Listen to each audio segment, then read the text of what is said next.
The market giveth, the market taketh away. Crypto recently saw $1.8 billion in liquidations in just 24 hours, 2025's biggest deleveraging wave so far. But these liquidation cascades aren't new and they're not going away. They're not going away. In this video, we're going to break down what liquidations are, why they happen, where to track them, plus how to avoid getting wrecked by them. My name is Nick, and if you want to avoid becoming a statistic, this is one video you can't afford to miss. First up, I am not a financial advisor, and nothing in this video should be considered financial advice. This is educational content to inform you about crypto leverage and liquidations. If that sounds good to you, hit that like button, and let's get into it. Now, big moves in crypto prices often come with big crypto liquidations, and liquidations occur because lots of traders use leverage. But what is leverage? Well, put simply, leverage is just borrowing, buying, or selling power. Here's how it works. You put down a small amount of money, and the exchange lends you the rest, so you can control a bigger position. For example, if you have $100 and use 10x leverage, you're trading with a $1,000 position. It's great when price moves your way, but brutal when it doesn't, and that's what can lead to liquidations. Here's a simple example.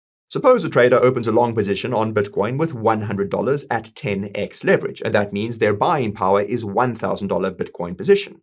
So, if BTC's price drops by 10%, that would mean the position goes to zero. And that's because leverage amplifies the losses as well as the gains.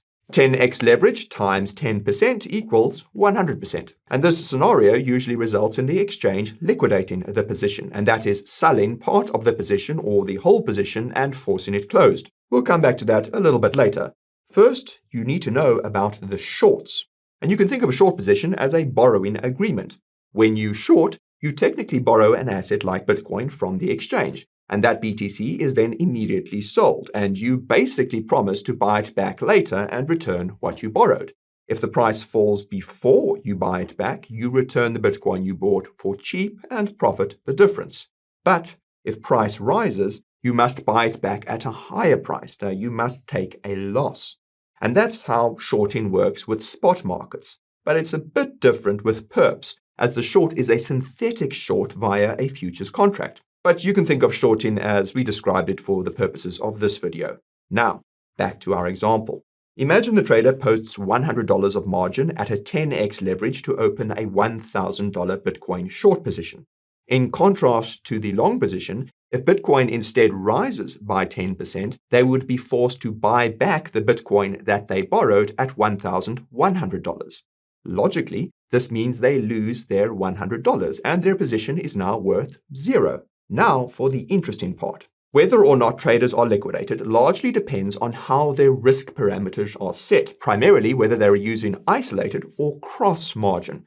With isolated margin, traders put a specific chunk of capital behind one trade, like the $100 we used in our previous example. If the trade blows up, they only lose that $100 chunk. But with cross margin, a trader's whole account balance backstops the position. Sure, that can prevent premature liquidation, but it also means a single bad move can chew through everything, and that's often what happens during these bad liquidation days. So, needless to say, traders have to treat leverage very carefully if they want to avoid being wiped out.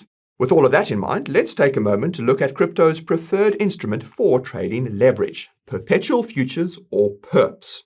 And these are futures contracts that never expire. And we won't dive deeper into exactly what that means in this video today, but these are basically contracts most people are using to long or short with leverage.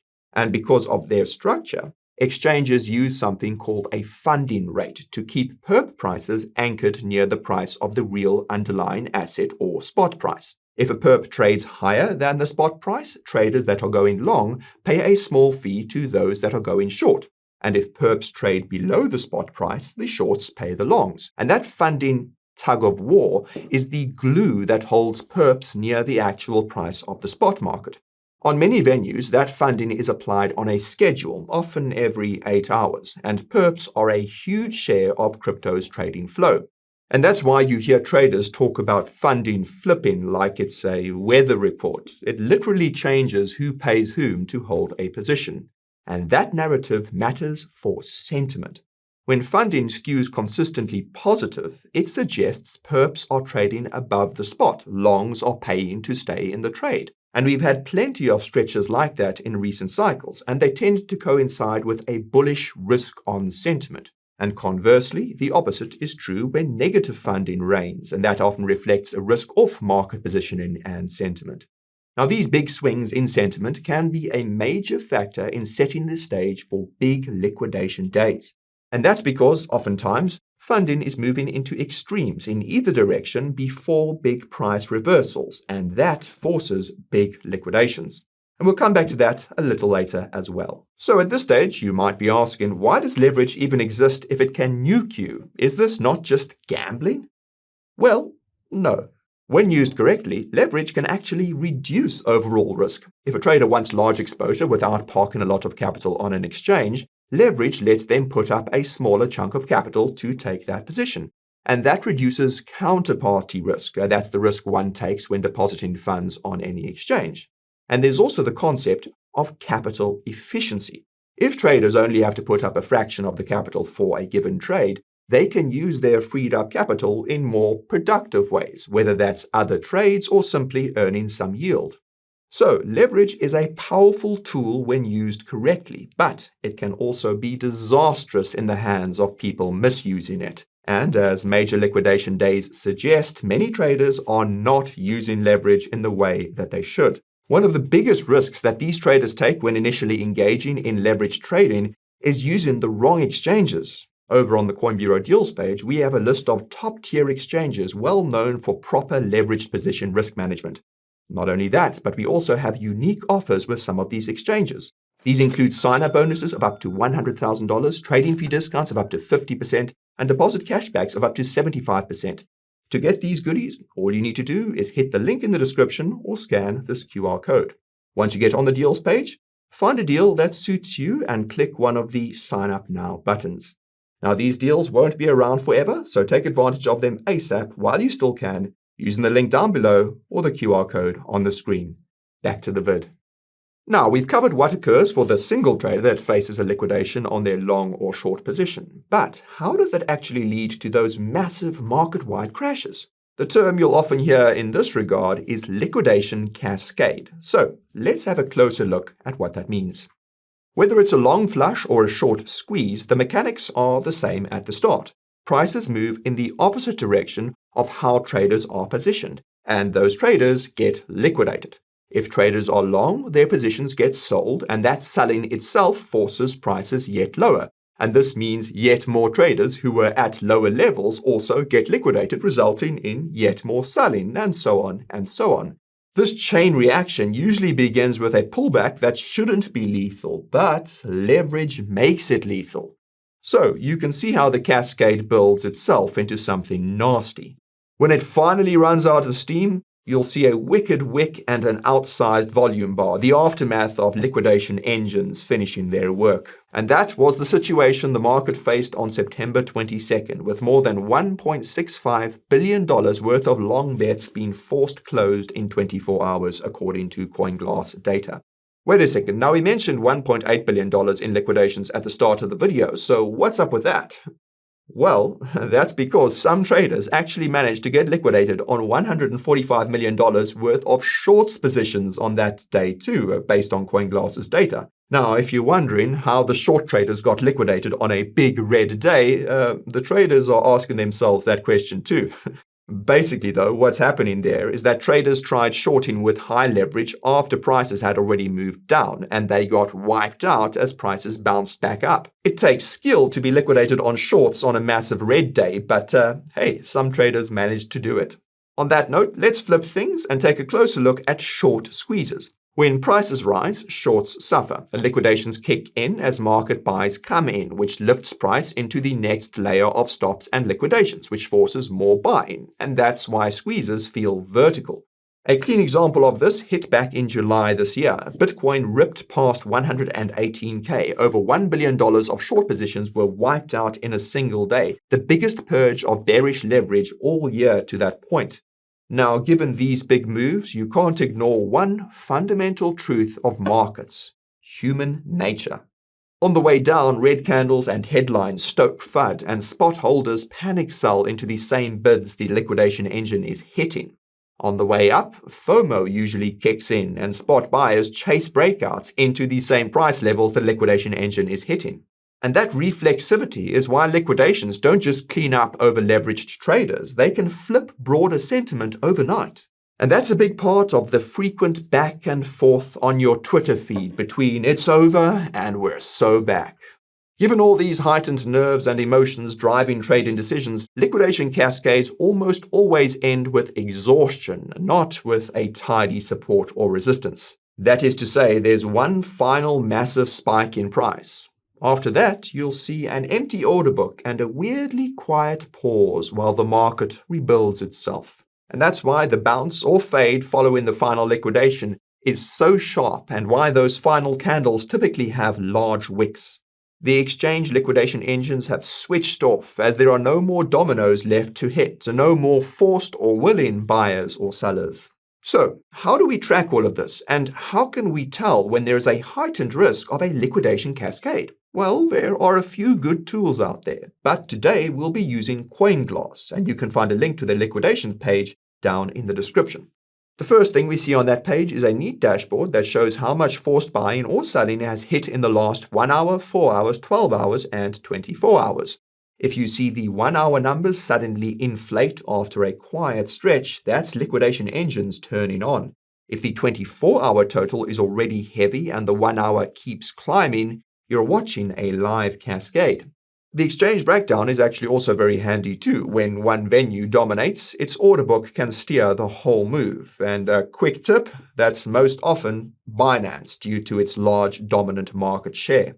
Next, we can take a look at CoinGlass's open interest data. Now, open interest shows how many futures contract positions exist for a given asset right now. You can think of open interest as how crowded the local bus is.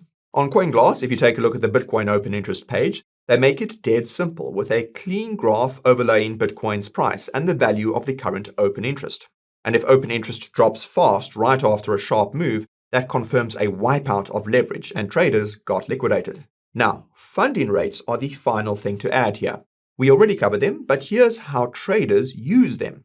When funding rates keep rising for days while open interest is ramping up, longs are paying more and more to stay in the game.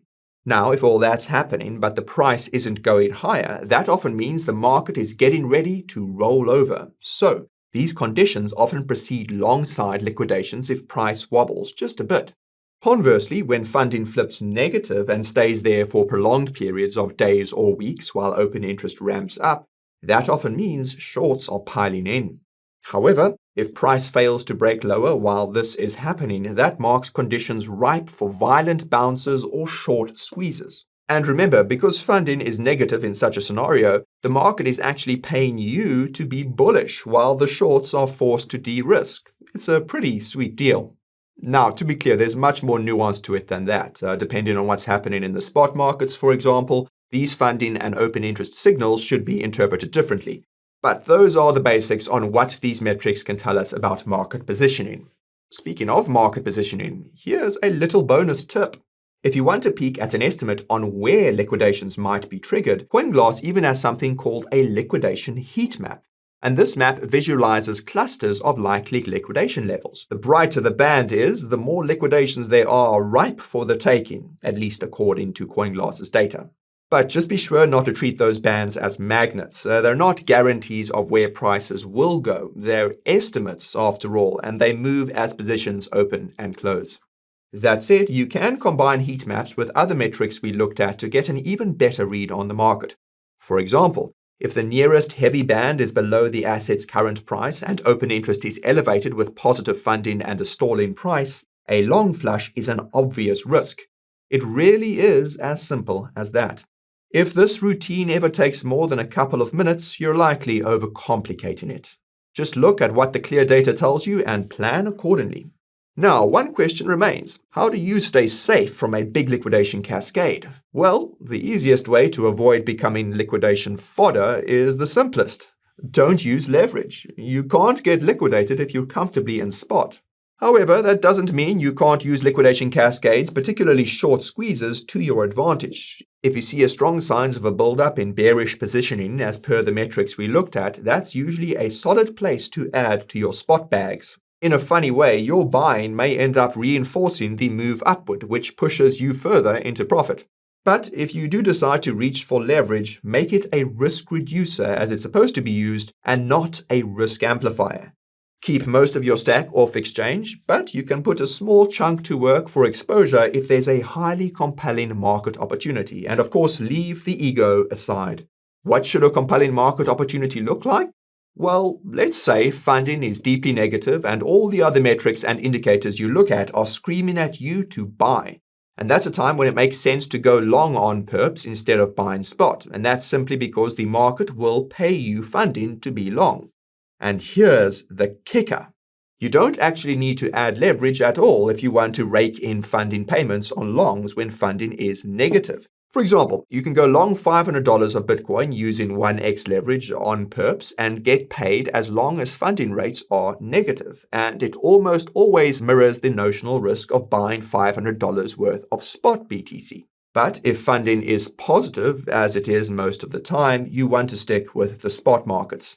Now, that's only an idea, and many traders will take advantage of it when the opportunity is there. But in markets, survival is key, especially if liquidation cascades are a frequent feature. So, always be extremely careful if you decide to touch futures at all. And if you insist on adding leverage, always keep it very, very modest. 2x is plenty for regular humans. But if you're mostly in spot, as you should be, your edge is a lightened emotional load. Forced selling and forced buying is chaotic by design. If you stick with spot, you won't have to worry about a wick evicting you from the market. And that single fact means that you can weather whatever liquidation storm may lie ahead. So that's crypto leverage and liquidations. Do you use any of these tools when looking at markets? Or do you think leverage is outright gambling altogether and you sit comfy in spot? Let us know down in the comments. And if you want to learn about other trading indicators we use to help guide our decisions, you can watch our video on that right over here. Now, if you're not subscribed to the channel, you can do that right over here as well. This is Nick signing off. Thank you guys very much for watching, and I'll see you in the next video.